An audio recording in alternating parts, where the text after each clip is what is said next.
I'm in my zone, I'm in my zone. I'm in my, I'm in my zone. Okay. Sweet. Yo, good afternoon. Good afternoon, young sir. How are you doing? I'm good. How are you doing? It's been exactly a year since I last saw you. Oh, can't be. Positive. When did I see you last year? Last year? No, it hasn't Listen, been. guy. No, it hasn't been. It hasn't been a year. Has it been a year? It has been a year and some change. Well, look, the Blend Dates show that we did was October that year. Was October of 2023. So it's a year and some change, Yeah. for sure. But I'm sure I've seen you since then. No. Right. We were meant to go on like Social a media. It's a we- problem. I think I've seen you, but I haven't. we were meant to go on like a Russell, our good friend, was meant to set up like a walk where we all like linked together. I was like, cool, and it just like never happened, you know? Let's not tell people what Russell's real name is. Otherwise, they'll start, judging him on socials. Yeah, that's fair. Yeah, he's not an artist. He's not famous. He's just a good friend of ours. And he's just a good friend. He's Yeah. not very good at getting groups together and committing to to dates. things. But we still love him. What brings you to Joburg? I'm here in Joburg for actually a show with you. So we've got a Spotify Blend Dates V2 that's happening with Maybelline this weekend on Saturday and Sunday at, it's not my favorite name for a venue, but it's at Prison Break Market. Doesn't sound very like, it doesn't sound like a great space to host anything. But it's at Prison Break. It's fun. It's a collab between Maybelline and Spotify. And as you know from hosting, and obviously we'll see you this weekend, the idea of Blend Dates is to get people blending their musical styles together. So trying to find two people that don't know anything about each other, get them in a room together, get them to blend their playlist together and see what their kind of, matches, their match score. Yeah, it's quite Fun. it's quite a beautiful idea. And we first did it at Daisy's. Yeah, and it was good. It was a nice idea. I mean, we didn't know what we were really doing, did we? for sure. there were many moments we're like, maybe not that, maybe this, maybe not that. But that's how I know an idea really works, Yeah. when there's like, I guess, no pressure of following a routine, following a way, something original and fresh. And shout out Duncan, shout out Beer. Yeah, of Yeah. course. I mean, And- Duncan, Beer and Duncan, what legends. It's always lovely to work with Duncan, and it's one of those sad things about having great people that do things that are on the periphery of what you do, because you always want to work with them more, but you can't force something good. So, when the opportunity arises and you get that, opportunity to work together, you can create these like magical experiences. And with Duncan, I've got the most, the utmost respect and time for him. He's a very, very clever guy. And Beer's just to use a kind of unfortunately a male term on a lovely, amazing woman, she's a G. You know what I mean? Real life, yeah. She's a real G. And she's just had a baby, so it's, Francis, she's definitely going to have to be spending time, reevaluating her focus points. Having two kids myself, it's definitely something that I hate to say, that you underestimate the amount of time that kids take and the energy and the passion that they take, but it's worth it. It's worth it. So I think she's having a good time. amazing. Yeah. And you, what have you been up to?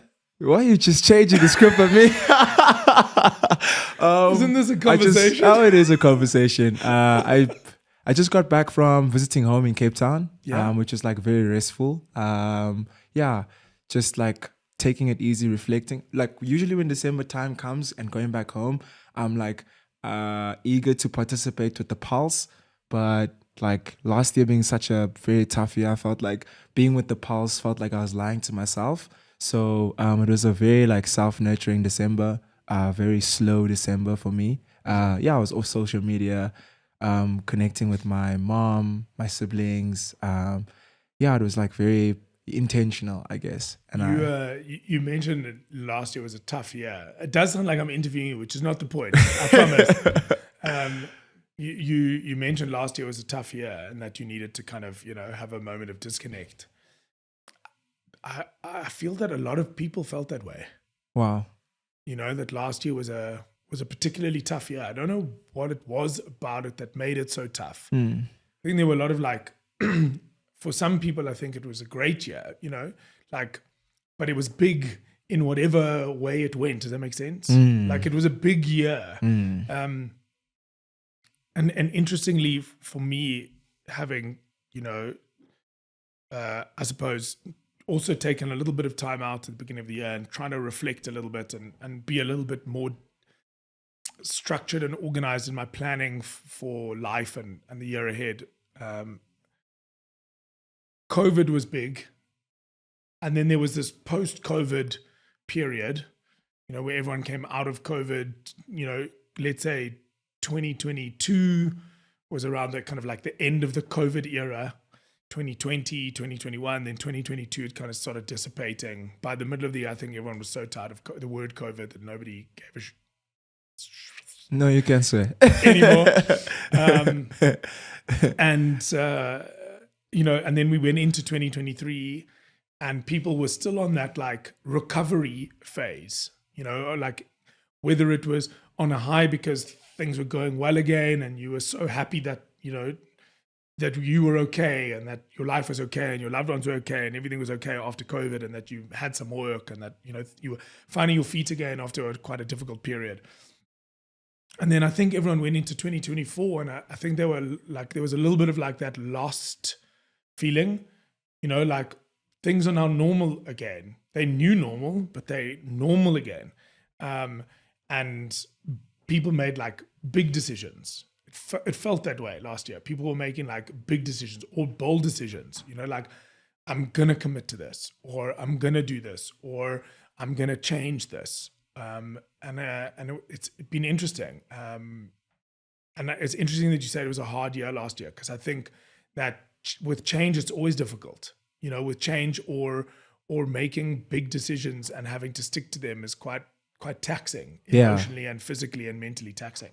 So I'm very interested to see what 2025 is going to offer everyone. I'm hoping that it brings a good sense of kindness, you know, across the world. I feel very, very prophetic saying, you know, kindness across the world, but I think the world needs needs a little bit of a softer touch. There's a lot of like me versus you in the news and in the rhetoric, you know, it's like us versus them, me versus you. At the end of the day, we all have to coexist on this planet. You know, we might as well try and get along, you know, and do our best. So it's interesting. Very interesting. Very like interesting little nugget. Yeah. Let's see. That's all we can do. I want to take it back. How does a guy who enjoys surfing and advertising, how does those worlds connect? You'll be surprised how many surfers and advertisers there are in the world, I promise you. Tell me more. I mean, I wouldn't call myself a surfer. If any of my friends that are real surfers had to hear me say that I'm a surfer, they'd be like, come on, bro, you get wet once in a while, you know? But I grew up on the beach. So I think it was always part of my nature and part of my way to be close to the ocean. I grew up in Llandudno, I grew up in Cape Town. And I spent my entire life pretty much on the beach from a small age. I was very, very lucky. I lived about a 2-minute walk from the beach. If you can walk for 2 minutes and get somewhere, it's impressive. I did lifesaving from when I was 8 until I was 24, you know, on the beach. I tried my hand at different types of surfing. I did all sorts of anything that was water sports or adventure or adrenaline related, I was into. And advertising, my dad started in advertising when he first came to the country. My dad was originally from Switzerland. He came to South Africa in like 1967, I think. And when he first came to South Africa, he was an art director at an advertising agency that I don't think exists anymore in Cape Town, called Central Advertising. And so advertising had always been, I suppose, a part of my home environment. marketing or advertising in some sense. My mom was the fashion director for Elle magazine when it first came to the country. My dad ended up going from creative director to professional photographer, and then was a professional photographer for most of my childhood. Actually, I think he started as a professional photographer before I was born. Moved out of advertising, and so the two environments naturally coexisted. And for a long time, I rebelled against the idea of going into advertising. I loved it, but I wasn't sure if it was something I wanted to follow. And it took me a long time. I did a whole lot of bits and pieces in between getting into actually studying at Red and Yellow. And then I don't really work in advertising. I work in a field that kind of links to advertising, but I like the separation. I like the fact that I'm not required to create on my own or all the time create the big idea that a brand needs to follow to win more consumers and win the hearts of the population. I like being able to create some form of key and hopefully meaningful social interaction with people through events that, yes, form part of an advertising campaign or form part of a marketing strategy, but where there's physical connection. I'm not very good at the digital world as some other people are, and that's kind of how it kind of came about. It was very organic. There wasn't I didn't pick up a camera when I was a kid or whatever, but I used to sit and watch the Lion Advertising Awards, best of adverts for every year. They used to come out, and my dad used to record them on VHS, and we used to sit in front of the TV and do the rewind, and then spend 30 minutes or 45 minutes watching all the best ads that had come out. I always loved the ads, the making of the ads, the stories the ads were trying to tell, being able to tell a really fun, interesting story in what's either 30 seconds or 3 minutes. And that for me was always interesting. Wow. What was that conversation like when you ended up not rebelling against advertising and decided that you wanted to commit to Red and Yellow with your dad specifically? Well, I mean, fortunately, I didn't have to have that conversation with him because I don't know how it would have gone. But unfortunately, my parents passed away when I was long before I went to Red and Yellow. My dad died when I was 18. Oh, sorry, my mom died when I was 18 and my dad died when I was 23. And by the time my dad died, I had done 2 years post high school. Then I did 3 years at UCT, and I did an undergraduate degree in, I did a BCom in information systems, so like computer technology. Not very good at computers either, which is terrible. And then and then my dad passed away, and I kind of was lost for 2 years or a year and a half, not really knowing what I wanted to do. And then I think maybe with him having passed away and me looking for something to do that's going to kind of give me meaning, because I hadn't found it in all the studies that I'd done before, I realized that I didn't want to be like a lost traveler forever and making little bits of money here and there. And I, at the time, didn't have a big idea that, I was going to make the next vitamin water, or I was going to, build the next Canon camera. I didn't, have that thinking at the time. So I thought, let me go and study advertising for a year and see where that takes me. And the irony is that the the event that we met on and worked on, being Rockin' the Daisies, was the first event I ever did. And it was while I was studying advertising. Wow. I remember us having a brief conversation that year at Daisies, and you're like, man, I've seen this too many times. Like, the dust knows my name. Yeah. I mean, the the festival, like any festival, has gone through permeations, changes, and I think the one thing about festivals is that you look at any festival that exists. The festival is a collection and amalgamation of hearts and souls that come together to create an expression or a representation of their hopes and dreams and aspirations and loves and desires, essentially in one place over a weekend. I mean, that's the the way I like to see it, at least. So as festivals go on over the years and they change stewardship, they change ownership or leadership, naturally there will be, deviations in the way that they exist. And a person that is 18 now going to the first Rock in the Daisies will not have the same experience as somebody that went 5 years before or went at the very beginning. And that's great, because you want everyone to have a slightly unique expression or experience of a brand.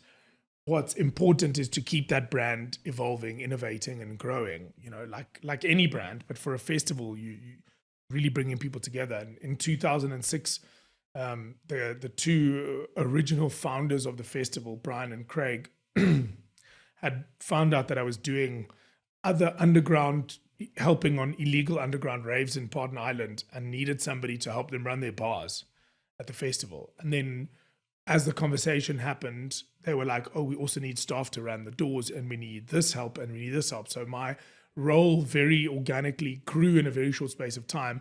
And then the poor PM had an anxiety attack or a panic attack on day 2, and they were like, cool, you're upgraded on to production manager. And I was like, I've never done a festival, never done a show, never really done proper events. I was like, sure, why not? Threw myself in the deep end, and it was a great experience, and I loved it. And I think that's where the hook caught me. And then, fast forward, 17 years from 2006 to, 2023. So, fast forward 18 years or whatever it might be. And, and I'm still getting enjoyment and love out of being part of the festival, but in a very different way. My value that I get out of the festival then was I'm learning a new craft. Now I'm meeting great people, and I'm getting a chance to maybe experiment a little bit with ideas and see what works and what doesn't work. So it's good fun. Let's talk about the underground like parties that you guys were like throwing at the time in Pardon Island, and like what that community looked like and what everyone grew to be.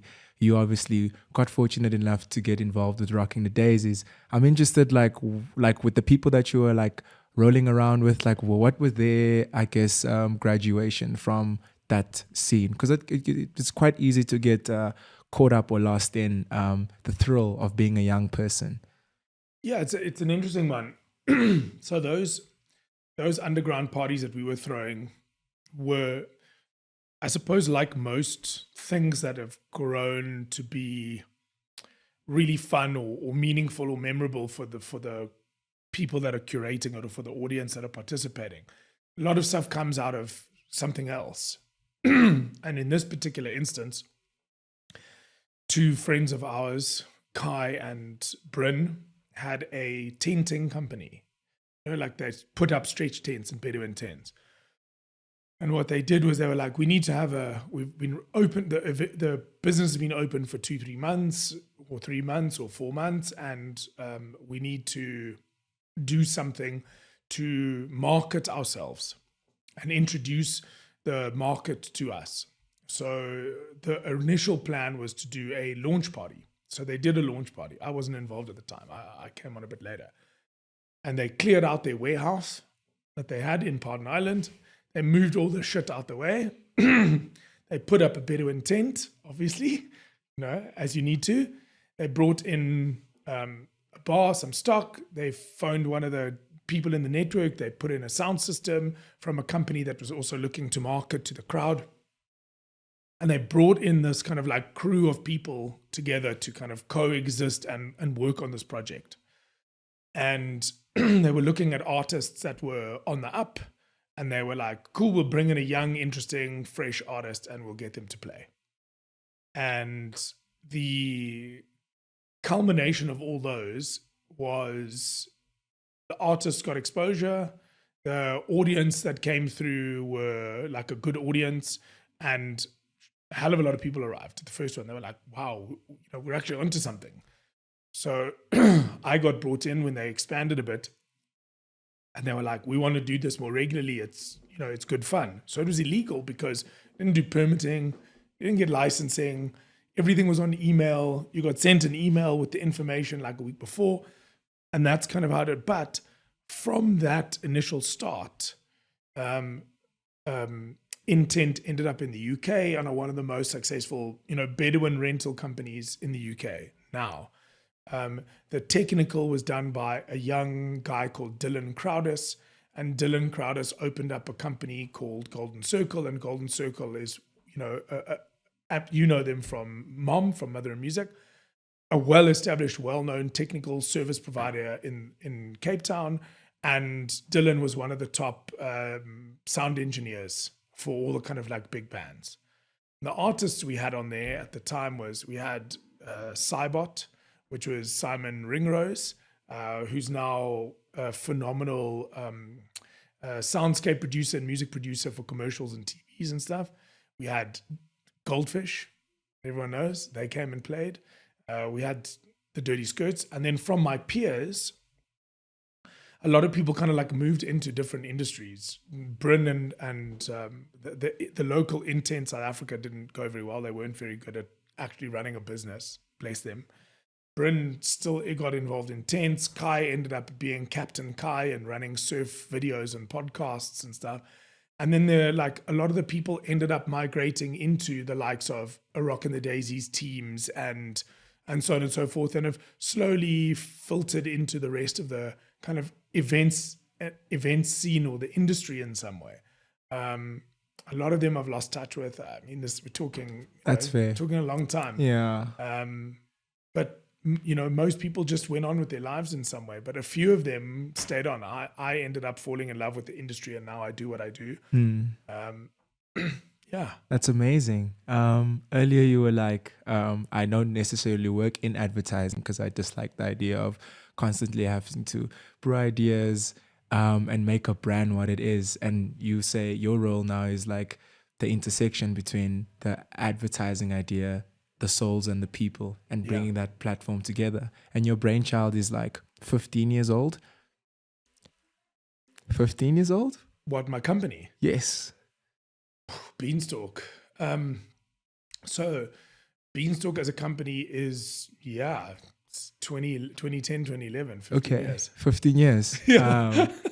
15 years old. And it's really grown and became like a very, a home for many different ideas, people and things. And we're going to get into what like it is like right now. I just want you to take me back to 2010 in the midst of it all. It's such a funny world. You didn't have to think. Are you so you haven't thought about how old Beanstalk is in a long time? To be honest, I mean, yes, I suppose I did think about it. But your question was interesting because you were like, you asked me your baby, your brainchild, and it's interesting because whether I want to see myself as creative or whether I want to see myself as pioneering or not, it's when you look back, there've been quite a lot of things that I've been involved in, or properties or entities or creations that I've been involved in, some that have a finite lifespan. So our intersection has a limited time, and and it's I suppose to a large extent it's the way it's supposed to be to a large part.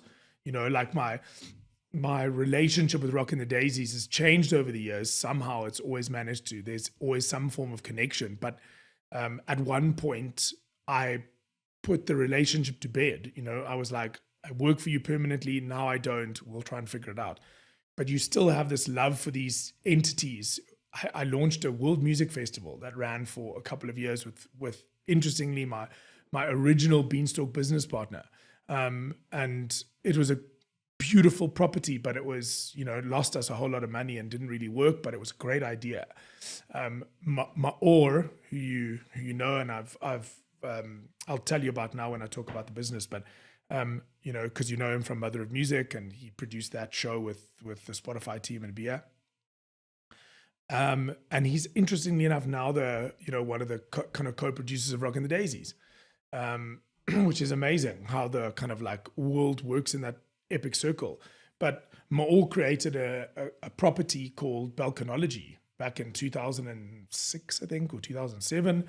And half the reason that we got together and Beanstalk was born was because Maor reached an intersection in his, in his period with his brand that he had created, where, the balance sheet wasn't making sense to the amount of time and effort that he was putting in. And there wasn't a clean snapshot of, the financial side, which strangely enough is actually very important to a business. And too many of us creatives forget about it. We're like, yeah, it's a great project. Who cares how much money we make? It's gonna be awesome. And then you're like, whoa, but I needed to actually make some money off that. And, we can touch on that differently, but Maor created this thing. And in 2009, in 2010, I resigned from Rockin' the Daisies full time. I'd come to an intersection in my own life where I'd been working on this project and wanted to go out and do new and amazing things. I didn't think of starting my own company. I just wanted to be freelance. I wanted to literally travel and go and work on as many crazy projects as I could. And in 2010, I went to Argentina. I went to London and worked on shows in London. I worked on a show in Switzerland, and the PR agency that had been helping Maor with Balkanology was also helping Rockin' the Daisies, and she connected us. We kind of knew of each other, but we hadn't really made the connection. And we came on board, and we had an amazing connection, great conversation. And the deal that we had at the time was I would work my way into a better position with Balkanology by helping Balkanology become a better entity and also make money. Help him, I suppose, be less creative, less worried about the finances, and continue to be creative and give him that, leverage, because the team that he had with him was all very creative and there was nobody except him kind of really looking after the finances. And we managed to, turn the ship around quite quickly. And all of a sudden we were working together and we were really loving the working relationship. And we wanted to continue this collaboration. We got a little office, we were hanging out, and then we were like, oh, we need a business, because we wanted to bring a big international act out to South Africa, which we did, called Balkan Beatbox. And that was, early in 2011. And we were like, let's bring this act out.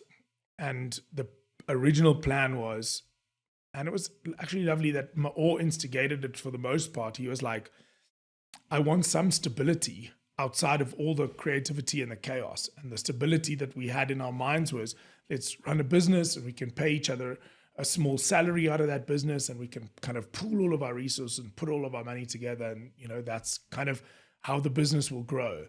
And that's how Beanstalk started. And very quickly, Beanstalk started working on, more and more what I would say commercially minded projects.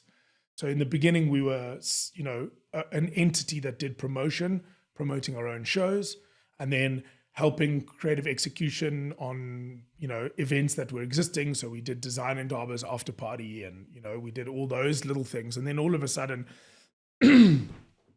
we were, getting asked by Puma if we could work on their shows and projects. And we were then Puma's, events agency in Cape Town for a bit. And then we were doing Converse, and we did all of Converse's experiential from 2011 all the way through until 2017. And we basically did these phenomenally epic, amazing, big shows. And so that's kind of, that's how it started.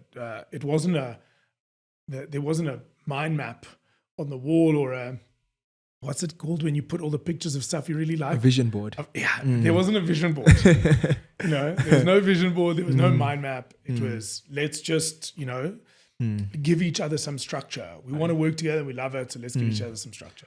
Which part of putting together a festival is the toughest that people don't necessarily speak about? Finding the money. That was a short answer. Yeah. I think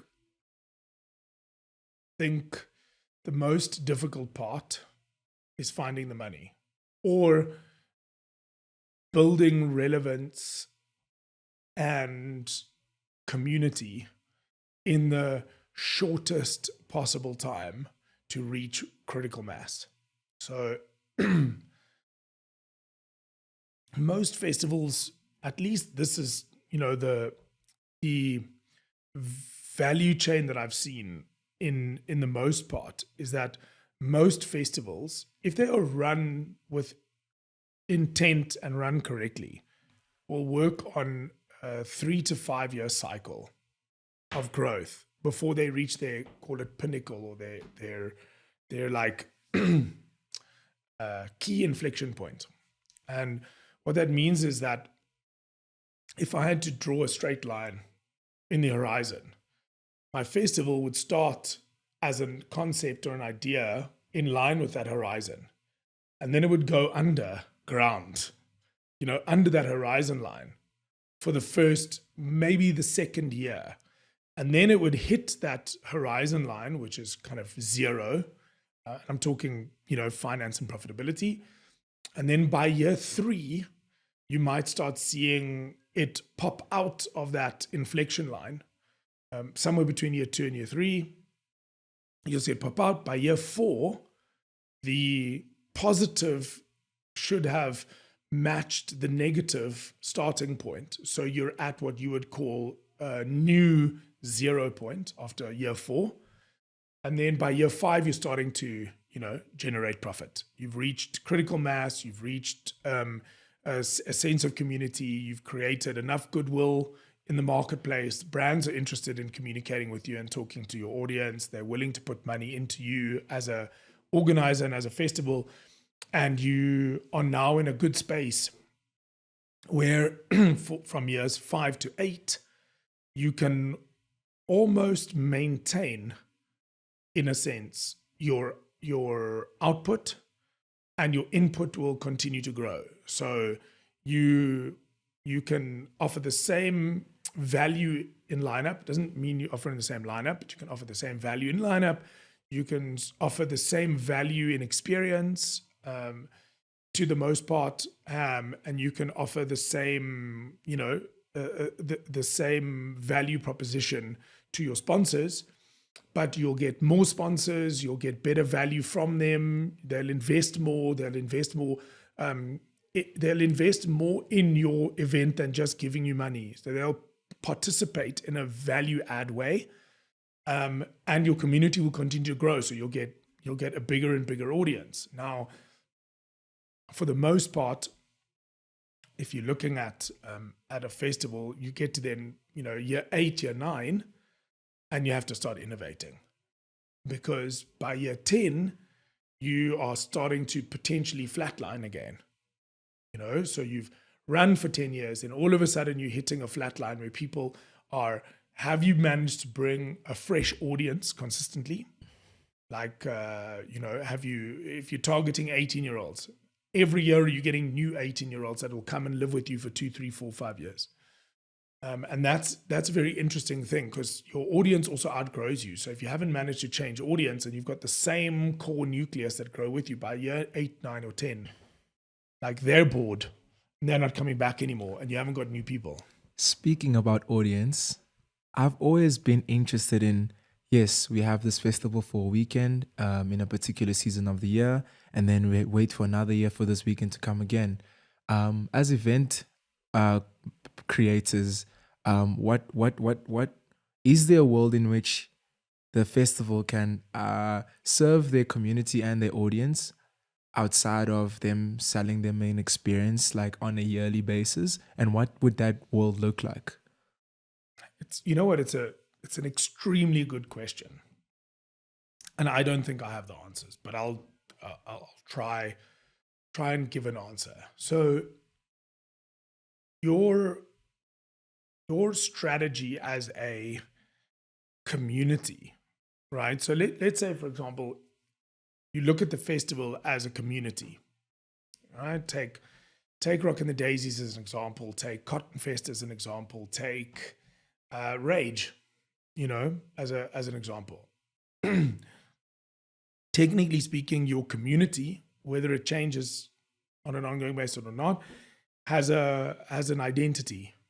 So Rage is people straight out of school. They want their first big kind of experience or festival experience just for them, with no parents involved taking them on the holiday or no big brother. It's just them. That's kind of the core nucleus. So yes, the audience changes annually, but the community concept stays the same. You look at Cotton Fest. Cotton Fest is always focusing on the youth. It's like a youth-focused festival. It's culture. So there will be some continuation. You'll have people that will come for 2, 3, 4 years, but then you've always got this new audience coming through. With that being said, your goal is to make sure that your community are constantly reminded, about you, and are engaged with you in some way. They're thinking about you. They're aware of you. They might not necessarily be physically or digitally engaging with you on an ongoing basis because you don't have enough to say on a regular basis, but you want them to think that you are constantly like serving them with the stuff that they want and that they need. The biggest challenge is cost. Second biggest challenge is time. The cost of being constantly on can be quite expensive for a festival unless there is like good budget or some form of commercial monetization through all the other elements that you do throughout the year. So for example, if you as a festival are doing 12 micro events leading up to the festival, right? As long as each one of those micro festivals is covering its cost, which is hard costs, and the organizational time and energy and effort that goes into it, you are winning. You can keep doing those, as many as you can. The other thing is time. To put a festival on takes a lot of resource. It takes a lot of time and energy. And that's just for one big show when people have a lot of other things to do. So you've always got to be worried about diluting your energy across multiple entities into the big thing. The other thing that maybe it's a South African problem. Maybe it's a South African problem. It's not as big a problem overseas. Is that there very often isn't a dedicated 24/7 festival team that only do that festival, right? Prime example. Look at all the festivals that exist in South Africa at the moment, from Rockin' the Daisies to all of them, right? Stain Entertainment that do Rockin' the Daisies, along with now Maor,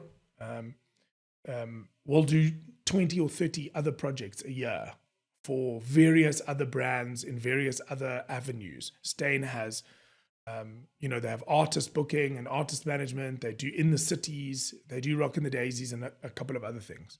The reason they do that is because Rockin' the Daisies doesn't pay enough of the bills throughout the year to cover like a dedicated full-time resource, right? That's one problem. The other problem is that the specialists that you normally bring in to freelance for you want to stay in a freelance capacity because they also like working on other projects. So it's a complex solution. It's a complex thing. The best solution, at least if it were possible, if it could happen, would be to have a dedicated organizing body that is 100% focused on the festival and its brand and properties throughout the year, whether that's the expansion, the image, the community that it's serving, the elements that it's giving to the community. That would be the ideal scenario. And to have like a person that is basically, this is all they do. They live, eat, dream, breathe that festival. But we need the value to come from sponsors and partners and community to be able to afford that dedication. At the moment, the scales are not in balance. So a lot of people are like, rocking it like Cotton Fest. The team that run Cotton Fest, the team that produce it, will be doing multiple other things throughout the year because they need to, not because they want to. I'm sure a lot of them were like, if we could just do Cotton Fest, that would be great. That's all I would do throughout the year. But it's you have to have the financial backing to commit that to a growth strategy. So somebody has to say, okay, cool, I'm investing the 2 million rand it's going to cost to have a dedicated team, and all they do is this. And hopefully in a year's time, that team will have created enough revenue and value that the community will get more out of the brand than just, one event a year. That's kind of the hope. But it's tough. Wow. That was a very in-depth answer to the question. I appreciate that thoughts. what Just cut me back. If you need me to joke more, let me know. What about South African youth fascinates you the most? I think everything. I mean, the one thing that fascinates me about South African youth is they're fairly they've got lots of innovation built into them. They try really hard to create their own stuff. They're constantly, trying to be their own business person. And a lot of that in South Africa comes from the fact that our economy is tough. There's no job pathway guaranteed anymore. We're in a kind of a weird sense of fight or flight. And because of that, so much innovation comes out of the youth segment, because people are, they're trying very hard to make something for themselves because there isn't something waiting for them that they can do. And I find that innovation pool, that desire to innovate and to make something of their lives really inspiring. That's, for me, it's phenomenal. And that's one of the things. The other thing that I really like, if I'm topical, I love the fashion that comes out of the youth segment. The music is incredible. The music that we produce that is now finally getting a world stage on a regular basis is incredible. From our global success stories, and I'm talking like young global success stories. Tyler, Durban Go-Go, Uncle Waffles, Tuxin playing gigs overseas, and these are just, small mentions. Cubs and Maporisa that have, created and the Amapiano movement to a large extent, and all of the young other talent that's coming out. Music, for me, is one of the things that I'm the most inspired by, and I love music, so it's epic to see all this great music coming out of the youth. Fashion, South African kids are really trying to create a statement through their appearance, which I appreciate. Things I don't like the I suppose socially it's an issue in general, but the need to badge in the wrong way. You don't need a fancy car to be successful. Why are you wasting your money on a BMW that's costing you 40 grand a month, on layaway or whatever you want to call it, or, with your bond or your payment plan is 40 grand a month, but you haven't bought a house? What are you thinking? And I'm talking youth being, I'm still on the borderline of youth. Obviously the 18, 19, 20-year-olds don't have that luxury of worrying about it. So yes, they need wheels to get around. So it's more a necessity. But as you start getting into your first place in business, the only thing that frustrates me is you're wasting so much money on stuff that doesn't really matter in the long run.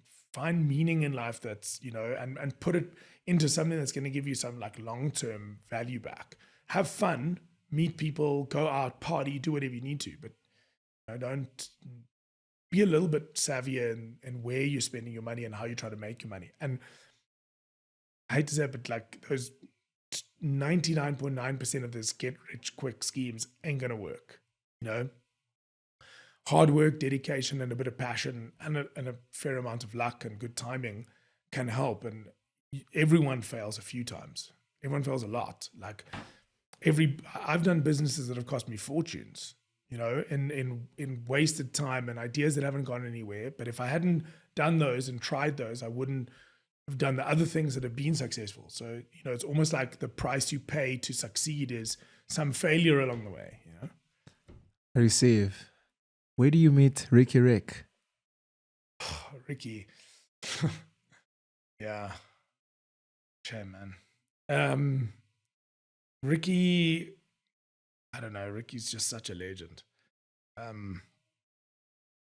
met Ricky. I mean, it's difficult to remember and pinpoint the exact time because working in the events industry and working in entertainment, you're always coming across artists and performers and people. And because I was working in the, call it brand and entertainment side, but more from a producer perspective, you're always looking for the right talent to put on your shows and put on your events. And, you know, from Boys and Bucks back in the day in, 2010, 2011, we had crossed paths somewhere along the way, not in a formal nature. And then I needed to book him for a few shows. He was kind of on the peak, so we started booking him for a few shows, and we started seeing each other more regularly in a work environment. I'd see him at a show, I'd phone him and book him, and phone on TP and say, hey, I need Ricky for this gig, or whatever it might have been. And then the real connection came in, I think it was like 2016, somewhere around I think it was 2016. Could be wrong, but I think it was 2016. And strangely enough, Superbalist had just sponsored Rock and the Daisies. I can't remember what year that was, 2015, 2016. And the Rock and the Daisies team and a guy called Luke was looking for a new event or new concept that Superbalist wanted to put money behind, that incubated fashion, music, art, lifestyle, and kind of like put it all together. They had seen a taste of it at Rock and the Daisies. They didn't want to spend the 4.5 or 5 million rand that it cost to participate in Daisies. They wanted to do their own thing. And Luke came to me and said, listen, is this something you'd be interested in doing? And I said, fuck, I've got the perfect idea and the perfect person. Contacted Ricky, said, listen, I've got this potential funding and I think it'd be amazing to start something. And so I flew up to Joburg, went to go and see him at his house, their old house. Now, went to go see him at his house, walked in, met B properly. I don't think I'd really met her before. Met Ricky. We sat down. It was all at the time, myself, myself, I can't remember who else was there. And we sat down and we spoke to him about this idea that we had. And the idea was to create a property, like a festival, that he would be the curator of, cultural curator, and that we would create this kind of festival around him. We would call it something, and we had potentially Jamisons, and we had Superbalists that were going to help us. And this was like never been heard of before in our world, where you're always creating an idea and a concept and then going to brand. Now brand saying, I'm going to give you $1 million or 1.5 million rand. You go off and create something. If we like it, we'll pay for it, but it's yours and you own it. And Ricky was like, yeah, that sounds great. And so the dialogue started more, and we started chatting more, and we became, friendlier, and we obviously spent more time communicating and having conversations. And it kind of dissipated, as things do. The timing wasn't right, but through that we became closer. I wouldn't be fair for me to say that we were like great friends then, but we were more than just acquaintances, and the conversation was rich and it was meaningful, and we have good dialogue. And then, fast forward to a couple of years, Cotton Fest. Cotton Fest. Good synopsis, eh? Good synopsis. I remember the year was 2019, the first one. And I just seen this poster, which was like a monogrammic figure of him, and it's like with gold enamels. And I just saw the name. I was like, oh, it's time. And I could never really explain what that feeling felt like, but admiring who he was, I kind of saw where the intent came from and what it was going to be. Cotton Fest, for those who don't know, what is Cotton Fest and what was its purpose? And how do you and Ricky, fast forward years later, decide that, we're going to ride and get married on this journey together? Go listen to the no jokes. No, it's funny to be having this conversation. After 6 years of the festival being live, I think it was the 6-year anniversary of the festival was now last week on the 5th or the 6th, somewhere around there, maybe a little bit later. Can't remember. No, what date is it now? What's the date today? Today it is, let me check on my phone. I also just lost my train of thought there. Today is the 4th of Feb. 4th of Feb. Yeah. Okay, so 3rd or 2nd of Feb. Yesterday or the day before was the first ever Cotton Fest 2019. Wow. Anyway, the long and the short of it is that Ricky and myself kept in contact. We kept in dialogue, and in 2018 it was Casper, New Vests, Fill Up at the Dome, and I ended up involved somehow with that show, and I ended up having to kind of fulfill a missing role. It's very weird. A friend of mine, Gareth, hadn't phoned me, and he was like, "Oh, I just need you." I don't know. He was doing stage design and show design for the technical. He was like, "I don't know what the role is that you're going to fill, but I need you to be there for 5 days. I don't care how much I pay you, but I have a funny feeling something's going to come up." So I arrived there, and everything had started, and the rehearsals had started, and the show build had started, and I was like, "Where's your show director? Where's the person that's telling people when to come on, when to come off, where to go, where to stand, focusing on cues?" And he was like, "What are you talking about?" And I was like, "Okay, cool. I'll jump in and fulfill that role." So I basically coordinated the rehearsals and ran the show flow. So we had a time code, which was visuals and music linked together, so that the lighting, visuals, and music were all pre-programmed. And I had to be like, "Okay, cool. You come out here. Now it's your time to come out. Okay, stage here, go back." Almost like, choreography in a weird sort of way. And I'd never done it before, and it was fun. And I don't think I've ever done it since. And Ricky was one of the guests. And we ended up chatting backstage. And I was like, "Bro, this is what I was talking about. This is what you should be doing. That idea that we had, this is something that we should do."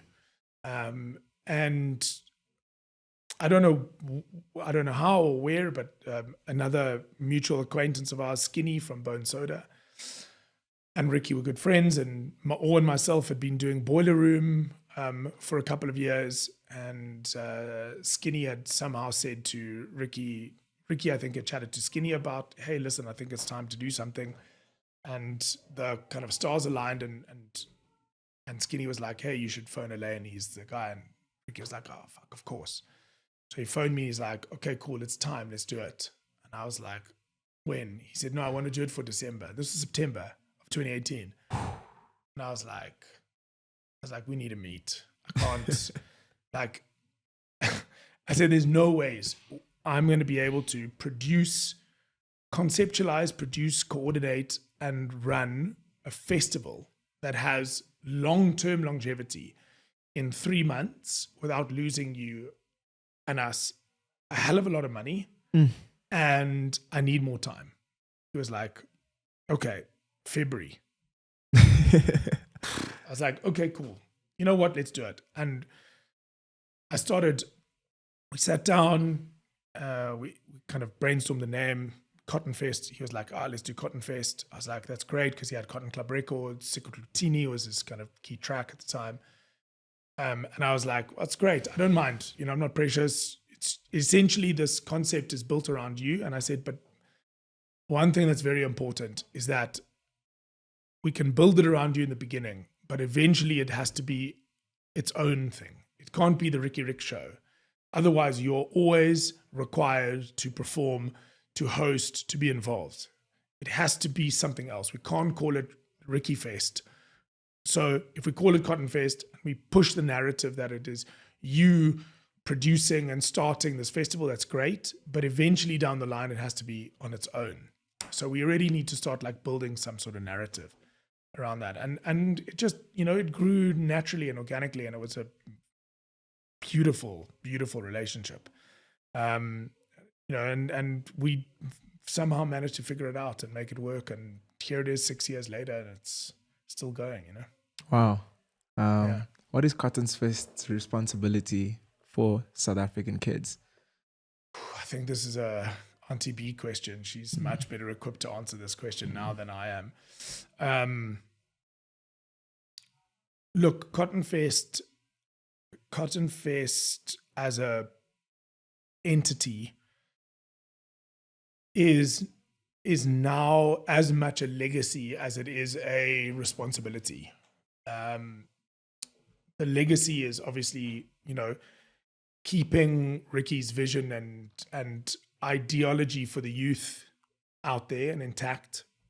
And the responsibility is to always put the kids front and forward. You know, it's very much a youth culture festival with a youth culture intent, and it needs to listen to and propose and put the youth on.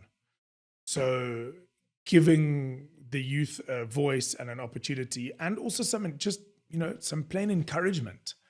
You know, it doesn't always have to be like, it doesn't always have to be so serious. It could just be a shining light of motivation, you know, a beacon in all the other things that are really shit in your life. You know, it can just be that as well. But the intention of it is to be that, you know, that pinnacle of youth culture, that motivation, that opportunity platform, but also just a really good motivator to the youth that this is something fun and beautiful to participate in and to attend and to feel part of. You know, that's at least how I see it. I think everyone that's involved in the project or you know, continues to be involved in the project will have their own take on it. But, you know, if I can honor my friend, I would say that, you know, give the kids a chance, give the kids a chance. You'll be surprised. Yeah. Wow, I receive. May so rest in peace. Yeah. I want to come back to the thing you mentioned about legacy. Yes. I find it like legacy is something that like means differently to other people, and everyone has their own versions of it. But I specifically want to relate it to fatherhood. What does that look like for you now? Are there times where you find yourself you wish you could have had conversation with your dad, and recognizing in your experience of being a dad that there are similarities, or maybe not similarities, understanding? There's a natural like aha moments that happen all the time now that I don't have a dad anymore to actually have the conversation with. And it's like, I get it now. You know, so many things that he did or the way he interacted, I'm sure he was doing with such good intentions and love and like, you know, goodwill, but some of it didn't come off that way. And now I understand that my son is a person in his own right. He's his own personality, he's his own person, and I'm never going to be able to do everything right. But what I have to do is do my best to empower him to make good decisions. You know, not my decisions, but just good decisions. And I think legacy for Elon Musk might be very different to me, for example. You know, for Donald Trump might be different to Mahatma Gandhi. You know, for me, legacy isn't leaving my kids with an abundance of riches, commercial or what I would call, you know, tangible riches. It's leaving my kids with those intangible riches. So, for example, if I send my kid to a shitty school, right, for 10 years, but he gets an apartment at the end, does he know how to manage that asset that I've given him? Does he understand the value? Has he learned all these amazing skills in the 10 years that he's been educated to make the best decisions with those physical assets that he's had. And I personally don't think that that's the point.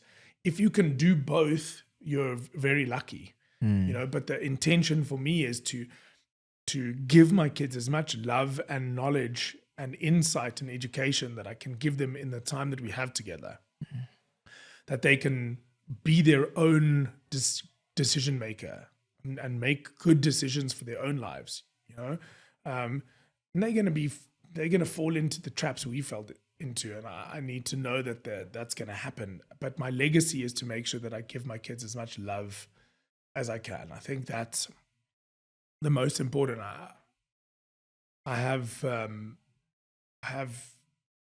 a very amazing community of people around me, and I'm very, very blessed with the people that I have, that I care about, that I love, that love me back, and from all walks of life. And I think one of the things that I look back in my life and I'm the most grateful for is that even though I only had, call it 18 years or 23 years with my parents respectively, those 18 and 23 years were filled with love.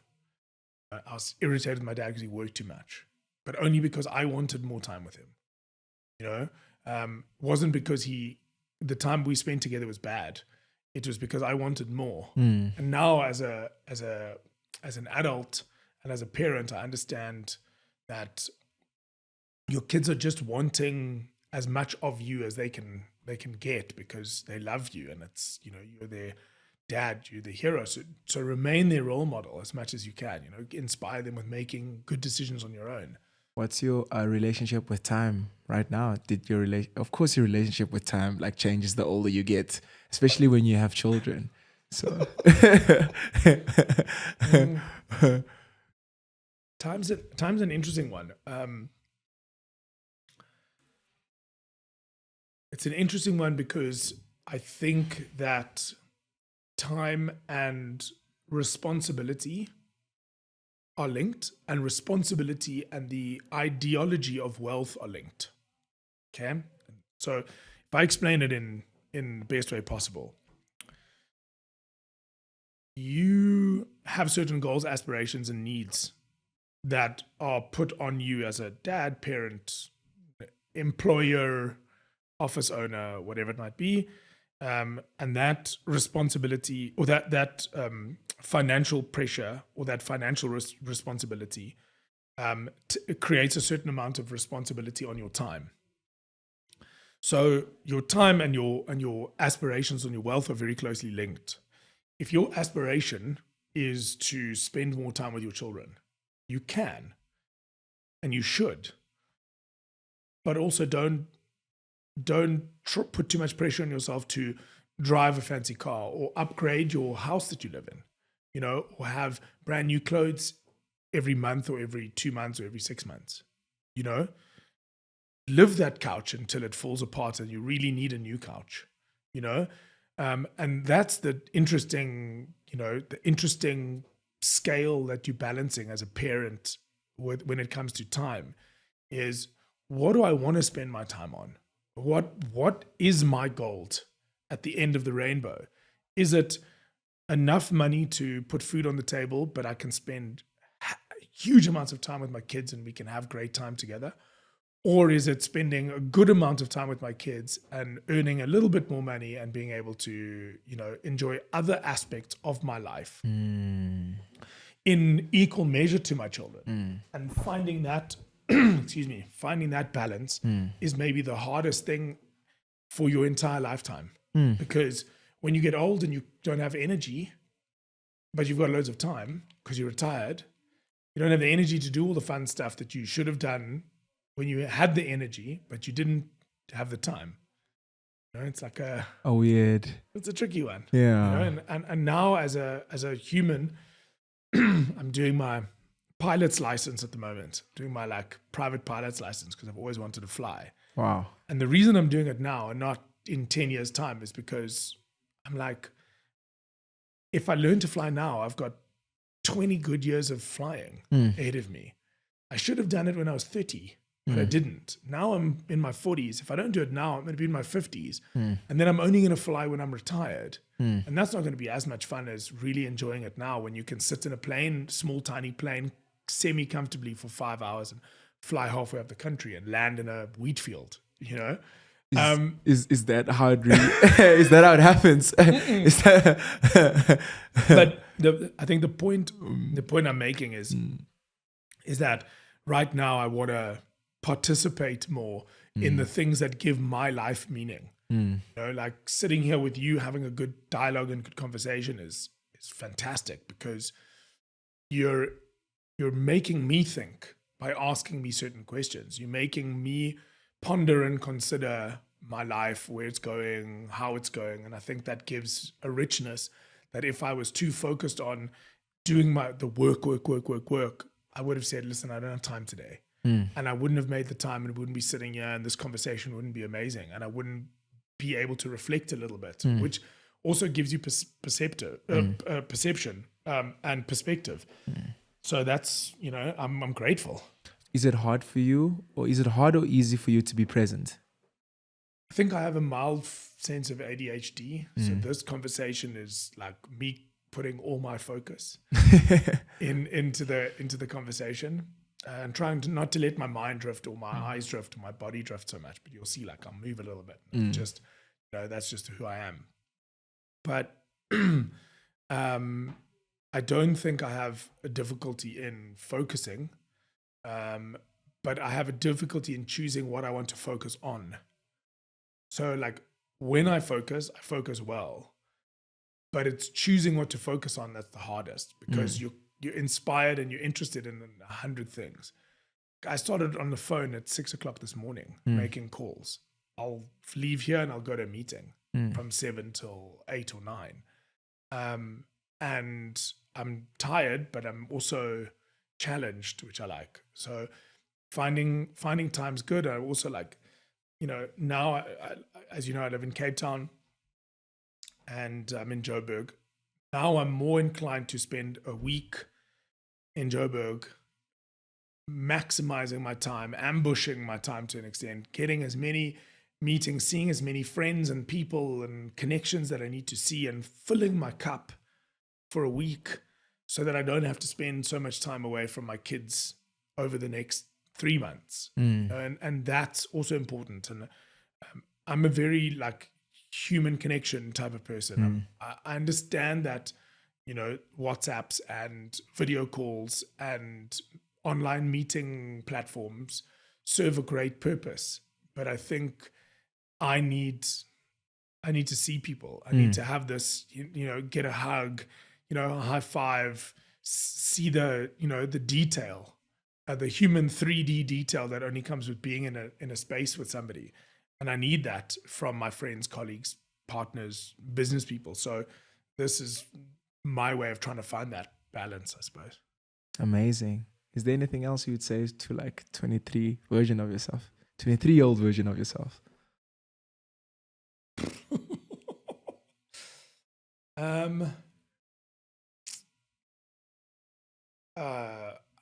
mean, I was, as a 23-year-old, I think I was intimidated by ambition. You know, I was intimidated by the idea of ambition and like really like going out there and making something for yourself. You know, I'd had like maybe a fairly easy-ish life, comfortable, very comfortable. I didn't live in a palace, but I lived in an amazing home. We moved around a fair amount, but it was fine. But I think I would say to my younger self at 23, like, you know, be a little bit more self-confident. You know, you've got what you need to make it, and don't be scared of failure. Just go for it. Like I remember like flapping, you know, around what I was going to do and kind of getting any job I could, and not really like focusing and committing to making decisions in the fear of failure. Like I had a university degree and I ended up working for a construction company when I was in London because it was just easy. A mate had a job. I didn't get paid very well, but who cared? You know, it didn't matter because I had a job and it was there. And I wasn't fussy about what I did. which is maybe another problem. You know, and I think if I was a little bit more, maybe a little bit more okay with the idea of ambition, in the best sense of it, ambition that gives you drive, not ambition that's going to walk all over other people. Ambition doesn't have to be negative. It doesn't have to have a negative connotation. Ambition can be quite positive. The idea of saying, I'm going to go for something and I'm going to succeed for myself and I'm going to achieve something and I'm going to give it a go. And if I fail, it's okay. I'll keep trying until I succeed. That for me was something that I wish I'd given my 23-year-old self, that I only really learned when I got older. I was more comfortable with the idea of having some form of ambition and having a goal and something to strive towards. And I was very happy to kind of like float and go with the flow when I was younger. It was also fun, but it took me years to get to years to get to a point where I was a business owner. You know, like I started my own business. The first time I had registered a business or started my own business as an entrepreneur, and I'm definitely an entrepreneur. I can't think of myself as anything else. I was, 29, almost 30 years old. Wow. And it comes back to being intimidated by ambition. And I think it came back to me being slightly intimidated by ambition. Like I think for a long time I was happy to work here and make some money and go with the flow, and I was quite humble. So, and I liked the humbleness, and I don't want to lose it. I don't want to swap ambition for humility.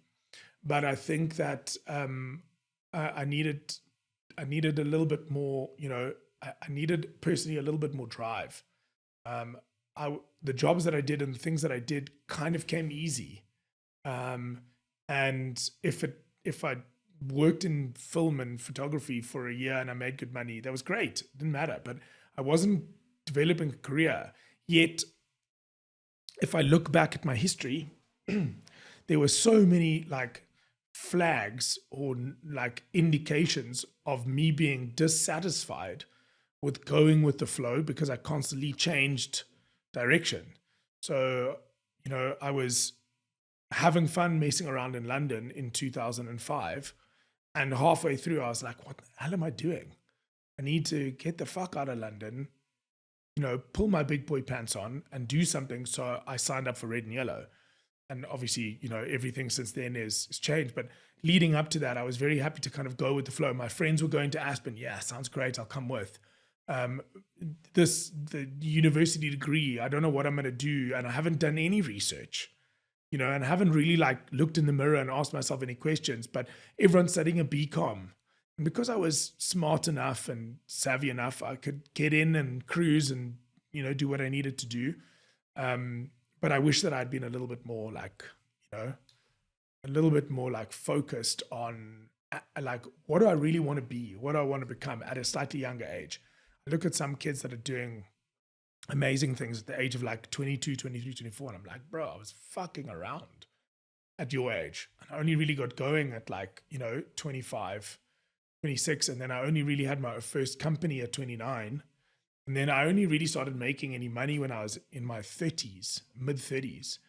And now I'm in a good space, but I'm 43, and I could have done a little bit more. That's maybe the only advice I'd give myself. Amazing. Well, thank you so much for coming to the show. Pleasure. And thank you for having me. Yeah. So now it's my turn to interview you, right? Well, you have 3 questions. 3 questions. Okay, great.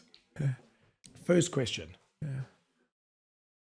How did you become the amazing, charismatic person that you are today? What was like? Give me 2 or 3 kind of key building blocks. What were like those seminal moments or those seminal stepping stones that ended up with you as a MC, host, podcaster, man of influence? Whoa.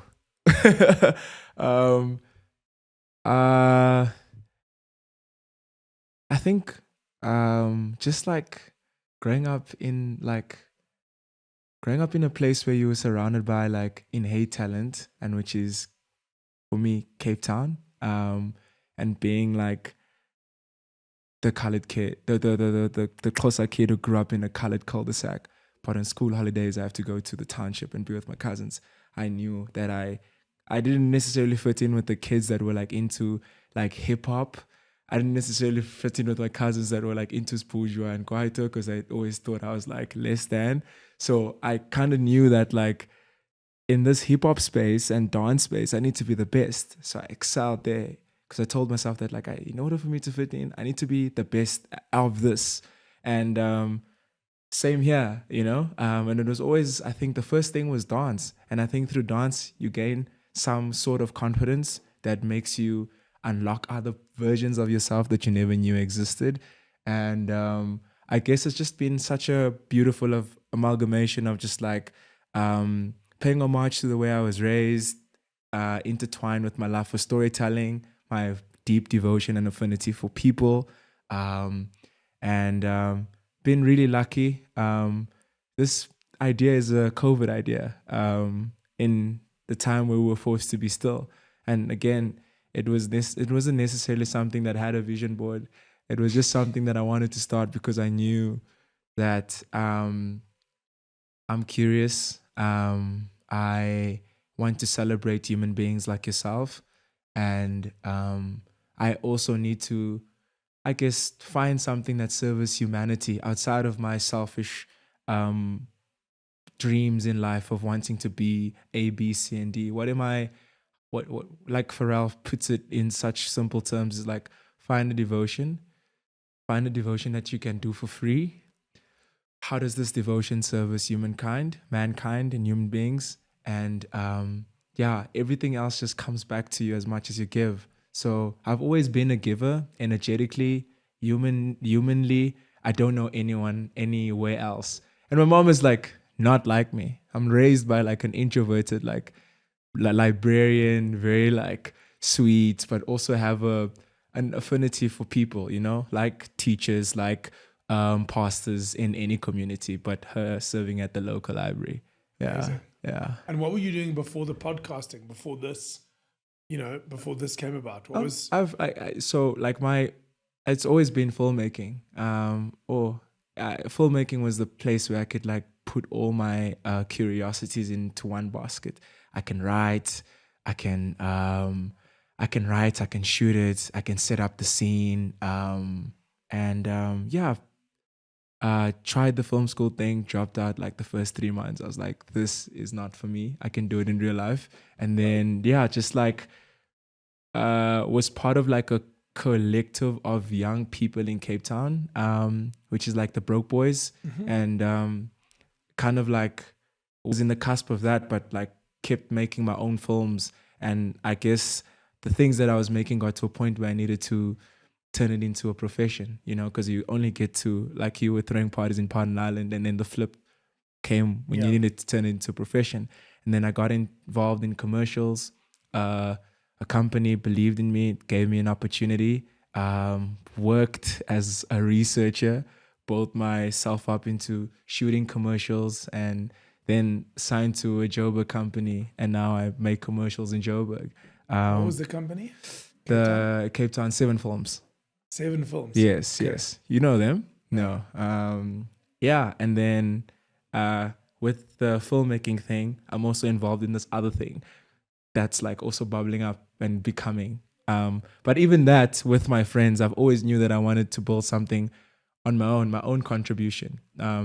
Although that Broke is still and was still a vehicle for us to hunt our dreams, because I have friends that do music, fashion. Yeah, the Broke Boys are doing well. Yeah, it's a vehicle, and it's interesting that how like the genesis of how that story started and where we were is so crazy to see where it's gone to and become now what it is. So I don't know if I'm answering your question, but no, like it's there's no wrong answer. Yeah, it's definitely within all of those like worlds, you know, and just being eager to learn more about South Africa and be a contributor in South African arts and culture.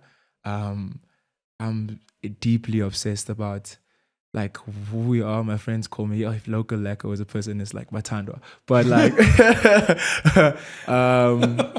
it's such a beautiful thing living in a city like Johannesburg. Coming from Cape Town, I feel like I'm in South Africa when I'm in Joburg. It's just a melting pot of so much like South African people living, and not to say that people are not living in Cape Town, but I experienced living here in a much more on the pulse kind of experience. Yeah. Godspeed with 2025. And Same to you. Yeah, it's been really amazing to have you here. I think South Africa is lucky to have this cultural purveyor and person interested in culture, and I'm grateful to have had a conversation with you that wasn't in a bar or a nightclub or at work. So thank you very much for having me. My brother. My brother. Thanks, man. Yo, appreciate it.